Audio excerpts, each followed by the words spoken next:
So, Johnny, do you want to explain the basic plot of this episode of Baywatch?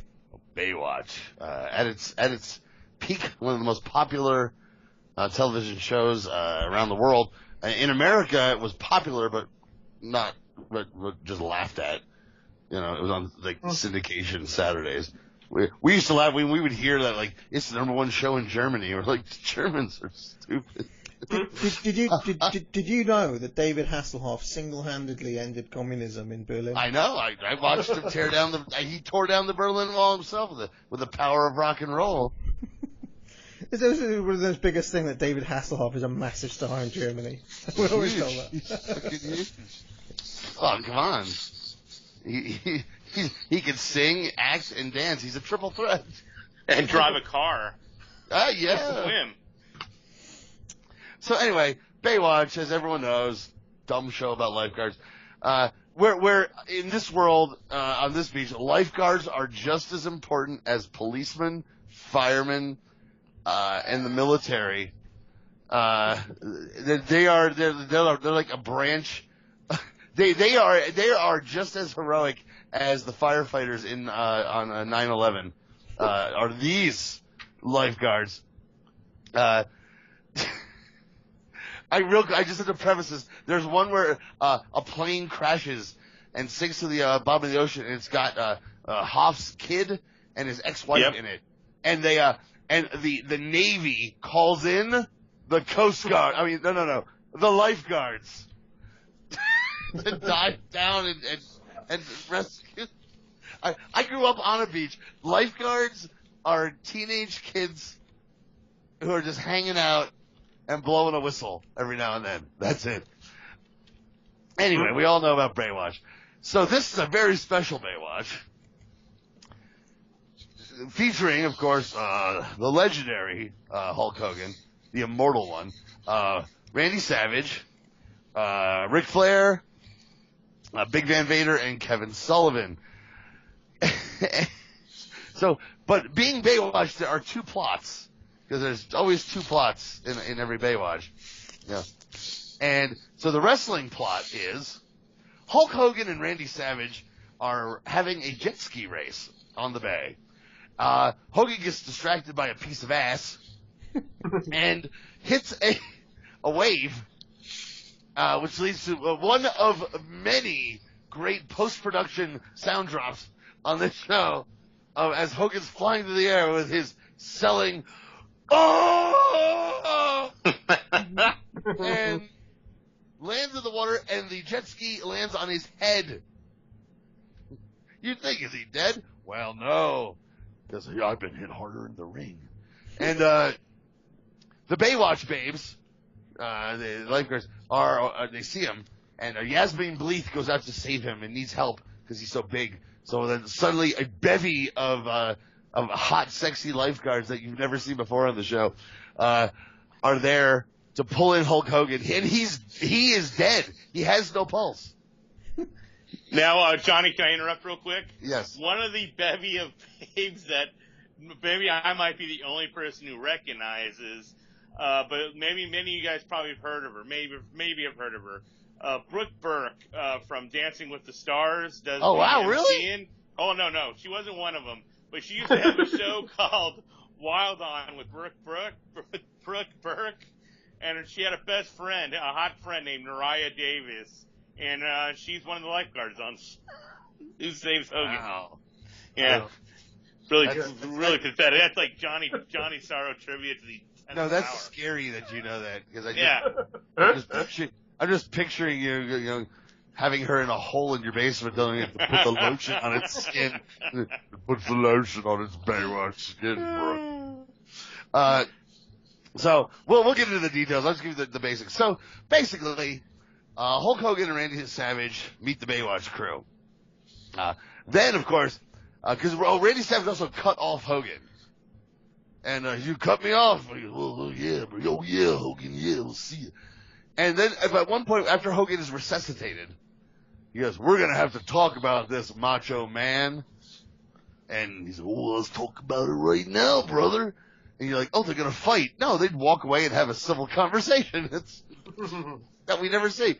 Then it's revealed that the Baywatch lifeguards are really active in helping with the local boys club. And at this boys club, it's all about steroids and pumping iron. Yeah. And they find out that it's where Hulk Hogan was rescued from a life of drugs and street crime. It was a choice between this, lifting weights, or street crime and drugs. And somehow Randy Savage finds his way from Sarasota, Florida to Venice Beach, California, because he goes, what would we have done without this place when we were kids? Yeah, they recon it, where they known each other since kids. Yeah. What would we have done, bro? Yeah. Listen, Savage threw that in, himself. He's like, I just want one line. Yeah. And, the lease has already been bought by, an evil, land developer, who makes his appearance by driving his limousine through a gaggle of children. Revealed to be the Nature Boy Ric Flair, Kevin Sullivan, and Big Van Vader. And they go back and forth to just be, and he's like, they do play up. At this point, Flair is retired in WCW. He lost the retirement match against Hogan. And in his retirement, he's gotten into evil real estate. And I wonder if he saw one of those signs on a park bench. Ooh, I could do that. And he's like, it's mine, Hogan. It's gonna be all condominiums. And Hogan challenges him, and somehow this challenge where he's like saying, you can have the WCW belt that I hold, but now you're gonna fight Randy Savage, and you'll fight Vader, and they're gonna have a fight, and whatever guys win, they win the deed to the boys club. It's a classic story. Now, meanwhile, in your subplot, Alexandra Paul, the serious female lifeguard, she's the serious one because she has no tits. And shorter hair as well. And short hair and no tits and muscles. So she's for real. And she's a lieutenant. A lieutenant in the lifeguards.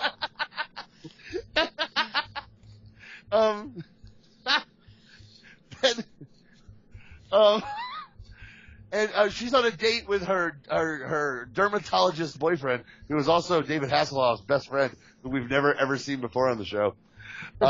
Who's a doctor. Right? Who's a doctor and a dermatologist who, as he's getting ready to basically spread her legs and bang her on the beach, notices a mole on the back of her leg. Commitment, baby. Yep. And commitment to his craft. Yeah, of course.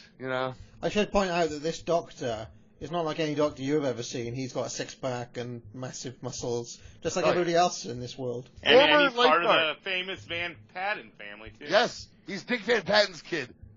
on steroids. 8 wasn't enough. But no, he was a former lifeguard as well, because him and Mitch went to a lifeguard school together. Yeah. So then he went on to medicine and bad ties, and he notices it, and then the rest of the subplot of the show goes from her situation going from bad to worse. Every time the doctor makes an appearance, he looks more glum, and you're waiting for him to go, just kidding, you don't have cancer. Yeah. No. The mole goes from a mole to a mole surrounded by red to it's cancer. Has it spread? Yes. You find out 10 minutes later between Hulk Hogan stuff, it has spread. And then apparently by the end of it, I think they wrote her off the show this way. And really? Yeah, they bring her back like eventually in the Baywatch movie. I don't remember exactly what happened or something. After chemo. Do you have hundreds of Baywatch discs as well, Steve? I'm sure I have one. I've won the Baywatch movie. I got it. It was like a free throw-in with some movie I got. It was a free throw-in with all the girls gone wild. Yeah, it was probably a free throw-in with that barbed wire with Pamela and Anderson. Barbed wire? I don't know. The free one with Pammy Anderson and Tommy Lee porno. There's a shoe out there somewhere on the Baywatch message board. So it's Big Shoot 69. No. She's talking to Yasmin Bleeth, and she goes, we'll have to know. The next test is to see if it's metastasized. And Yasmin Bleeth goes, what does that mean? And I'm like, yeah, no, that was actually her going, cut. What does that mean? They do leave it in, because she doesn't know what it means. And they take 2 seconds to get all wooden and serious to explain that means spread throughout the body. And they get back to crying and wailing. And I think they're supposed to be sisters, but then all I kept thinking as they were hugging each other that this would be a great time for them to start making out. But, so then they cut to, it's the day of the big match, and this was actually a bash at the beach. Yes. And they used the footage from the bash at the beach as the matches for the boys club. Replete with, there was the big Hulk Hogan and Randy Savage run through the town, with a million little kids behind them to do, basically it's the Rocky II, now, here's thing. Johnny. I don't know if you listen to this one, and they go, and all the proceeds from the matches will go to the boys club. Yes. And ironically, they didn't sell tickets, so there was no proceeds to really go to. That's WCW for you. Yeah. So, by the way, my buddy Wolfman was at this show when he was living Free in of California. charge, of course. Yes. He didn't have to And, sneak in either. Oh, no, and he has a funny story. He said that, I guess as Regal was coming down for his match, he yelled something, and Regal turned around, looked at him, and like, insulted him, called him like a fat piece of shit or something. And then he met Regal later at a show and said, I met you once before. You called me a fat piece. And Regal's like, I'm so sorry, really. He's like, no, I loved it. And then, so they have the Flair Savage match. And of course, and Savage wins. They just show clips. But what they do in these matches is they show the actual footage of the matches or from a long cam and try to match the look of it. And then there's the in-ring shots, which were done in studio, complete with the bad fucking lines. Blue screen, with the bad blue in the background. Oh, it's supposed to be the air. We're gonna get you, Flair. Yeah, it's time for Macho Man this year. And you hear I like, told ooh, you. ooh, ah, ooh, Ooh, ah, ooh, ah, ooh, ooh, ah. And Macho wins, and Flair's back at the dressing room tent, I guess, that they were hanging out in. And he's mad, but no, Vader, now it's Vader taking on Hogan, but they surprised him because it's a steel cage match, and that's not what Hogan signed up for. But he's gonna do it anyway. Hogan comes out with Jimmy Hart. This is the only time you ever see Jimmy Hart in this, is here as his manager. And by the way, the owner of the boys club is like Morty. He's like every old kindly Jewish man stereotype. Third string, like they put out a casting call for a third string Jackie Mason. Yeah, exactly. He's like, I don't know what I'm gonna do. These kids, they need the boys club, Hogan. Oh yeah. And so Hogan fights Vader in the match of the clips not being in order, because at one point they show Hogan ripping off Vader's mask, and about a minute later Vader has his mask back on, and then a minute later his mask is back off, and they don't even show the finish. Everything's completely out of order, just completely out of order. Yeah.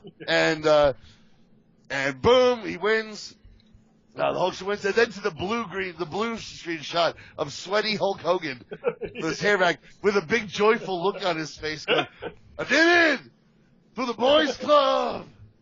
Yeah, he had the same look on his face as he did in Suburban Commando when he grabs the grapefruit and squishes it, and he goes, "I got a good one." And then they have a big celebration. The boys club is saved for future generations of steroid freaks to hang out on Venice Beach, and deal drugs and suck dick for money under the boardwalk. And the Baywatch people are very happy. And then we cut back to, you're dying. And that's the end of I'll be there. Yes. Thank you very much for that, Johnny. Very full plot synopsis. You don't want to miss anything in drama this nuanced. No, I have 3 notes for this. 3 things I want to say about the episode. But before I get to them, why don't we go around and see what Pete and Kelly made of it. Pete, any particular thoughts on this? I threw a couple in while Johnny was talking, but a couple other things. I would say the tent / locker room is not Bill Watts approved, since heels and baby faces both mingle and cut promos on each other in there. So I can safely say this would not play out on Mid-South Television. I loved how they went for the happy ending where Hulk and Macho saves the orphanage, or saves the boys club, and then you end it with the sour note of Lieutenant Stephanie Holden having skin cancer. So it leaves it on a down note. So you got the sweet and sour part, and the whole the skin cancer thing reminds me of the old Saved by the Bell where Jesse Spano gets hooked on drugs. Caffeine pills. Caffeine pills, that's it. And stuff, and how she reacts, yelling at everyone, asking if they have suntan lotion and stuff on. You can't, I would love to be in a writer's room. I would pay to be in a writer's room. See what, it sounds like Vince Russo's booking WrestleMania, is what it seems like. Are you wearing sunscreen? Yeah. This is baby oil! Baby oil! But man, yeah. It was just so over the top, embarrassing. Oh, wait, I forgot one thing. When Flair makes the match for Hogan to face Vader, and Hogan walks away, Sullivan looks at Flair and goes, "What are you doing, Rick? You know Hogan's too agile for Vader." Hogan he probably had to do that line 20 times because he kept cracking up every time he said it. One of the little points of interest about this is how they made absolutely zero attempt to join these 2 storylines, and they're completely separate. Like the Hoff never meets Hogan or Savage. Yeah, that's the dream match is unrealized. That's where the money is. That's this year's main event. Yeah, no, the dermatologist. Slow building. The dermatologist should meet Hulk Hogan and go, "Oh my God." How are you alive? They're doing a skin cancer subplot in a show starring Hulk Hogan with his leathery suntans. Whole body is radiated. Not only do you have skin cancer, you have radiation poisoning. Kelly, any thoughts here? Oh, well, I forgot how much I missed Hulk Hogan's thespian talents. It's been a while, when I was young, we would rent, actually I went to No Holds Barred in the theater. I remember that. Ooh, man. Yeah, man. It was a choice between that and UHF that night. Wrong choice. I mean, yeah, wrong choice. I have seen UHF probably 100 times since. Okay. What's that smell? Duty! And we'd watch Suburban Commando and Mr. Nanny, and just for the, just to watch it, to make fun of Hogan, and then the horrible plots and all the acting was just wretched, and this is pretty much, the same Hulk Hogan. Macho, my all-time favorite wrestler, unfortunately, is maybe even worse than the Hulkster in acting. It was pretty bad. Actually, Kevin Sullivan, I think, was of all of them probably the worst. By the way, Sullivan wearing a 3-piece suit and his eye makeup. Yeah, his gimmick, yeah. Had to keep the gimmick going. Good God! Just in case you didn't know, this was Kevin Sullivan from WCW. Yes. Oh God. Oh, and the training montage, of course, set to Hogan's horrible WCW music. This was an era of WCW I just hated, to the point where I stopped watching completely.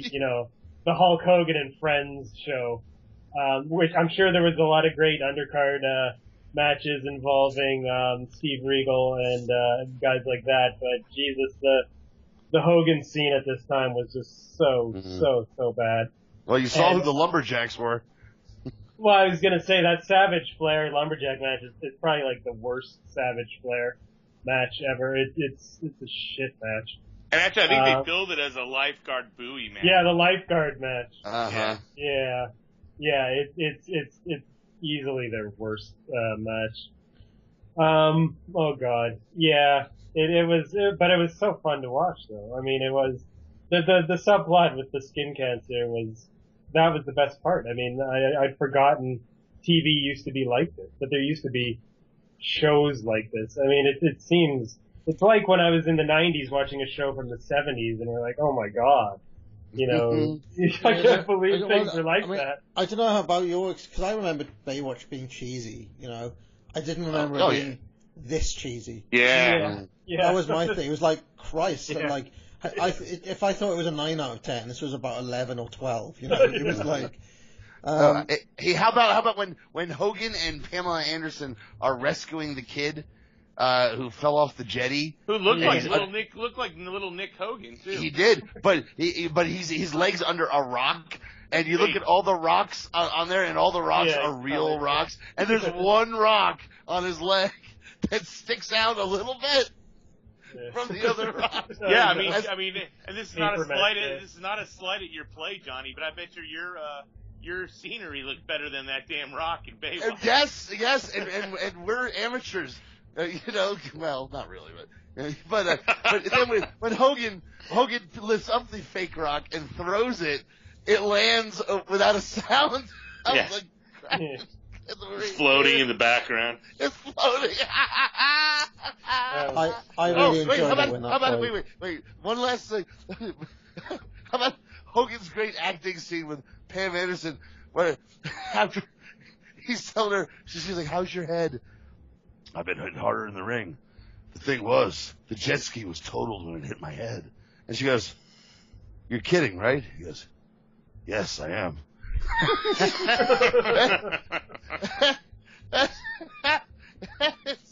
That's the best fucking. And then, you know what they say, Flair? Those who can do, those who can't, don't do. Fucking wrong. It's the best thing ever.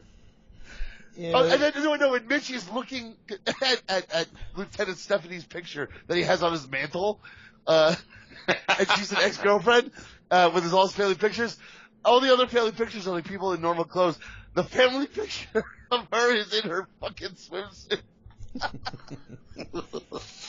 Can you tell whose pick this was, guys?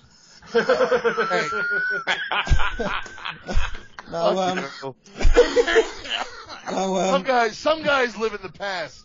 I live in 1995. My three little points for this. First of all, if you just take the skin care storyline, okay, just pretend the rest of it doesn't exist and just take that. Have you ever watched David Lynch's Mulholland Drive? Because you know how there's something weird going on in Mulholland Drive with the sound mix, and it's like surreal and it's weird. I thought the sound mix on this particular episode, maybe it was always like this on Baywatch, but it was all over it was so strange. There's always that music in the background and things that disjointed. Well, part of it was also they were doing a shitload of post-production, like they were speaking in a studio and not on the line. Yeah, it's just, it has might have been the wind on the beach or something too. It had a really surreal quality to it, where you could be watching like an episode of something directed by David Lynch, which did make me think, does that mean David Lynch is basically just inept? Because this is what inept directing looks like, and it's not a million miles away from what we see in Mulholland Drive. So that was one thing. But I see, right around the same time, my friend, we had Twin Peaks. Yeah, I mean, Twin Peaks doesn't have that weird sound deal going on. And I mean, they did that they did the post-production sound in the wrestling match as well. Where you had the punches, which sounded like, cabbage being punched or something. It was kind of like, so that was one note. A second thing is that it was very difficult, because obviously I can't remember the storyline. I didn't really watch Baywatch, to be honest. I watched the odd episode, but it was very difficult. Like, every single woman that the Hoffs talked to during this, he talked to as if he was about to make out with them. So, like, he'd kind of leer over their shoulder.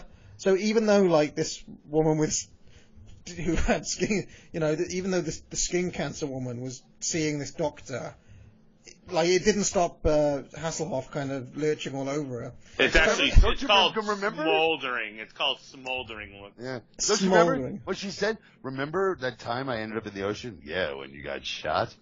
Yes, you came in with me and you held me. What, as I fought away the sharks? Yeah, what'd you tell me? I'd always be there to take care of you. Oh, yeah. Yeah, I mean, his mouth is almost touching her shoulder at one point. It's kind of like... So that was my... And the third thing, my third note is that I enjoyed here, was it was very subtle. It was very subtle. But they kind of... insinuated that the real-life Hulk Hogan is kind of a sensitive character. Like, when he was hanging out with the women and things, and you saw his softer side, and then you got to see him cut a promo to see, like, the difference between the on-screen Hogan and the off-screen Hogan. I thought that was quite, that was quite interesting. Anyone who wears blue cowboy boots like that is a sensitive guy. Especially in the sand, on the beach. And we talked about Baywatch, and not one term, we didn't use the term jiggle television at all. Not one. Which is like what everyone called it. I was quite disappointed by Flair's performance, I have to say.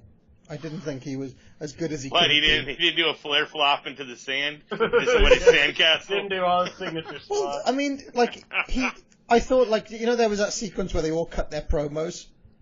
Like, weirdly, that wasn't one of Flair's better promos, It was kind of, unlike his, I don't know, it was like they were clearly asking these guys to be themselves, but they just couldn't do it, No, I thought you were just angry because he didn't take Pamela Anderson home with him. There you go. Yeah.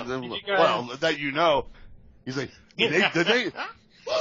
the Nature Boy has a no video policy. Did you guys notice Hogan was introduced by whoever that was before the match as the Total Package? Yeah. The Total Package. I wonder if was... And then Vader had his helmet back, and I thought that thing went bye-bye in like 92 or something. I thought maybe because Baywatch is big in Germany, that instead of Big Van Vader in the credits in the German version, it would have been, what was this gimmick? Big Bull Power? Big Bull Power. Or Baby Bull, I think that may have been it. Baby Bull Leon White was AWA, I know that. Okay. Yeah, all in all, though, I thought this was absolutely atrocious. No. It was like as bad. Like, I thought, oh god, this is going to be bad. It was way worse than I possibly thought it could be. It was kind of like, it was just like the sound editing alone is just, I can't believe it went out on TV.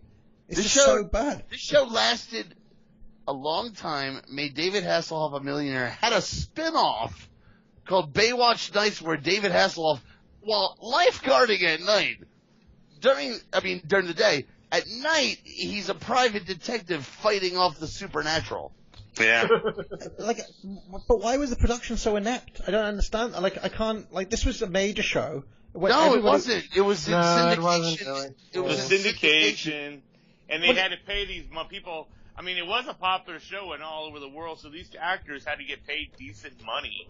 Yeah. So they were probably nipping it, because you think about it, it's popular all over the world. So they're probably using dubbing of different voices and sounds and people, they replaced those chicks as soon as any of those chicks got to a point of being like really really popular. They were gone. They were gone, and they bring in the next ones. But because they were making $1 billion without having to spend any money on production. Yeah. They'd started out as an NBC show on a real network. Yeah. And it was canceled after one season. 1 year. Yep. For being terrible. And Hasselhoff was one of those smart guys, like Scott Baio was with Charles in Charge, who bought the show and put it into Saturday afternoon syndication, where it just fucking blew up because people were stoned at 4:00 in the afternoon on Saturdays and wanted to see tits. And both shows starred Nicole Eggert, which is surprising. I'll call it now. Plan 9 from Outer Space is better directed than this episode of Wow. Baywatch. I'd say that. It is. It really is. Like, in terms of the continuity editing, and this is just like, I was blown away by the sheer level of ineptitude. Yes, and that wasn't even the worst part. Like, the acting was just, like, I think if anything shows why, if there's any argument against scripted promos, you get three guys who are as good at talking as Hogan, Flair, and Savage, arguably three of the best promo guys in the history of Sullivan and Sullivan. Yeah. You give them a script, and look what happens to them. They completely it just comes off. Let's just face it. The Lieutenant Holden's mole had the most acting range in this entire show, and the most depth. Yes. I give the depth to nice guy. What was it? Sensitive Hogan. Soft side of Hulk. Are you putting me on? Yes.